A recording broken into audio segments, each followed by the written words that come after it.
എത്ര നാളികേരം പൊളിക്കാറുണ്ട്? ഒരു ദിവസം 1200 അല്ലെങ്കിൽ 1100. 1100 അല്ലെങ്കിൽ 1300. അത് വേറെ കണ്ടിട്ടാ. ഈ തേങ്ങ ഇപ്പോൾ എണ്ണം കൂടും. ഇത് തേങ്ങ ഒതുക്കണ്ട്. എന്നിട്ട് വലിയ തേങ്ങ ആകുമ്പോൾ ലേശം ബുദ്ധിമുട്ടുണ്ടാകും. വലിയ തേങ്ങ പൊട്ടാൻ പണിയാണല്ലേ. പിന്നെ ഇതേമാതിരി തേങ്ങ നമ്മള് തേങ്ങ ഇതിപ്പോൾ ചെറുപ്പമായതുകൊണ്ട് കൂടുതൽ കിട്ടും. മറ്റേതാകുമ്പോൾ വലിയ തേങ്ങയുമ്പോൾ 10 എണ്ണം പൊളിച്ച് കഴിഞ്ഞാൽ നീക്കുന്നു. അങ്ങനെയാണ് കാര്യം. 3 കുത്തിന് സാധനം പൊളിയില്ലേ?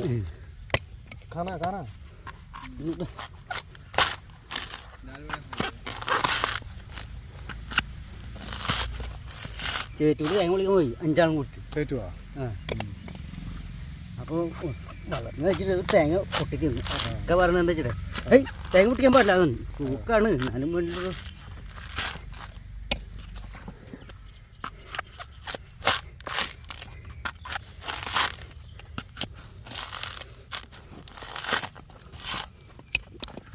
നൂറെണ്ണം പൊളിക്കാൻ എത്ര സമയം എടുക്കും ഇങ്ങനെ പാറക്കോളിൻ്റെ മുകളിൽ? 200 എണ്ണം പൊളിക്കുമ്പോൾ ഞാൻ 100 തന്നെ കണക്ക് പിടിച്ചിട്ടില്ല. 200 എണ്ണം പൊളിക്കുമ്പോൾ 2.5 മണിക്കൂർ വേണം. 2.5 മണിക്കൂർ കൊണ്ട് 200 എണ്ണം എങ്ങനെ പൊളിക്കാം? 200 എണ്ണം പൊളിക്കാൻ പറ്റില്ല 2.5 മണിക്കൂർ കൊണ്ട്? പച്ച തേങ്ങ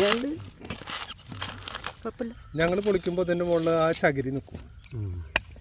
അപ്പം ശരിക്ക് ഏത് കണ്ണിൻ്റെ മുകളിൽ ചകിരി നിൽക്കും. എന്നിട്ട് അത് കളയാൻ വേണ്ടിയിട്ട് കുറേ മണിക്കൂർ നേരം എടുക്കും. ശരിക്കും 3 കുത്ത് കുത്തുമ്പോൾ ഈ കണ്ണിൻ്റെ മുകളിൽ ഇത് നിൽക്കില്ല അല്ലേ? ശരിക്കും അപ്പം ഇങ്ങനെ പൊളിക്കണ്ടേ? പിന്നെ ഞാനേ മണികണ്ഠേശ്വര അമ്പലത്തിൽ തേങ്ങ വിളിക്കാൻ പോയി. ആ അമ്പലത്തിൽ വഴിപാട് വന്ന അപ്പം അയാൾ എല്ലാവരും നോക്കുക. നോക്കണ നോക്കുകയാണ്. നോക്കി ഇത് ഇങ്ങനെയാണ്. ചിലവർ ഇത് ഇങ്ങനെ പൊളിച്ചു കഴിഞ്ഞാൽ ഇങ്ങനെ പൊളിച്ചു കഴിഞ്ഞാൽ ഇങ്ങനെ ഈ ചവര് ഈ പൂഞ്ഞ കളയണം. ഈ പൂഞ്ഞ കൈകൊണ്ട് ചിലവർ പൊളിച്ചിട്ട് കളയും. ഞാനാണില്ല. നീ നോക്കി പോട്ടാ കാണിച്ചരാ. ഇതിൻ്റെ പൊളിച്ചിൽ ഒരു കുത്ത്. പിന്നെ ചവരി ഇതാ ഇങ്ങനെ പിടിച്ച് ഈ തള്ളവരലുണ്ട്. ഈ തള്ളവര് മോന്ത ഈ മോന്ത ഇതിലെ പിടിക്കും. അപ്പൊ ഇത് ക്ലിയറായി. അപ്പൊ ഒരു വലി വലിക്കണ്ട. കണ്ണിന്റെ മുകളിൽ ഉണ്ടാവില്ല. അന്ന് ചിലവർ അങ്ങനല്ലേ. നോക്കി നോക്ക്. നിന്റെ ഒപ്പം പൊളിക്കുന്നവർക്ക് ഇങ്ങനെ ചെയ്യില്ല. അങ്ങനെ ഇങ്ങനെ ഈ തള്ളവരലുണ്ടല്ലേ ഈ മോന്തയമ്മ പിടിക്കും. ഇങ്ങനെ പോരും. പിന്നെ കഴിഞ്ഞാൽ അതാ വീണ്ടും എടുത്ത് കുത്തി വീണ്ടും ഞാൻ ആണ്ട് വരല് പോണില്ല കേട്ടാ. വരല് പോണില്ല കണ്ട. അപ്പൊ വരല് പോവാത്ത കാരണം അതിന്റെ മുകളിൽ സാധനം നിന്ന് അപ്പൊ അങ്ങനെ പൊട്ടിച്ചിടേണ്ടി വരും. പക്ഷെ വരല് വെക്കുകയാണെങ്കിൽ വരല് വെക്കണം. വെച്ചില്ലെങ്കിൽ പിന്നെ എനിക്ക് പണി കൂടും. അപ്പൊ അതിന് കണ്ണിന്റെ അവിടെ ഒറ്റ കണ്ട. ഇനി വരല് വെക്കാൻ പോയി അതിന്റെ കൂടെ പോകുന്നു. അപ്പൊ അതിന്റെ മുകളിൽ സമയം നമ്മൾ മെനക്കെടുത്തണ്ട അല്ലേ? ചിലയിടത്ത് ഇങ്ങനെ ഇപ്പൊ ആർക്കൊണ്ട് കിടക്കില്ല. ഇതൊക്കെ കണ്ട ഇങ്ങനെ ചവരിപ്പൊഞ്ച് കണ്ടമാനുണ്ടാവും. അത് ഇങ്ങനെ വരുമ്പോഴാണ് ഞാൻ ഇത് വരല് വെക്കാൻ പോകും. ഉണ്ട് ക്ലിയറായി. ഇതാണ്. അപ്പൊ ഒരെണ്ണത്തിന്റെ മുകളിൽ ഒരു കണ്ണിന്റെ മുകളിൽ ഒന്നും ഉണ്ടാവില്ല.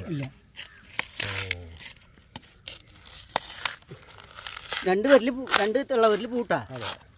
കണ്ണിന്റെ അവിടെ കണ്ണിന്റെ അവിടെ 2 തള്ളവരലും വെക്കണം. അങ്ങനെ പൊളിക്കുമ്പോ ആ കണ്ണിന്റെ മുകളിൽ ചകിരി നിൽക്കും.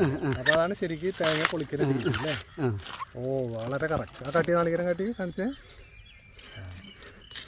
മൂട് കളയും. ചിലർ മൂടും കളില്ല. ചിലര് മൂടും കളയും.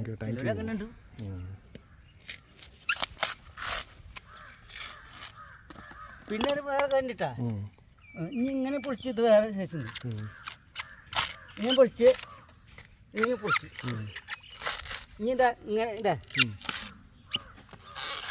ചിലരങ്ങനെ ഒന്നും കാണിച്ചാൽ എടുത്ത്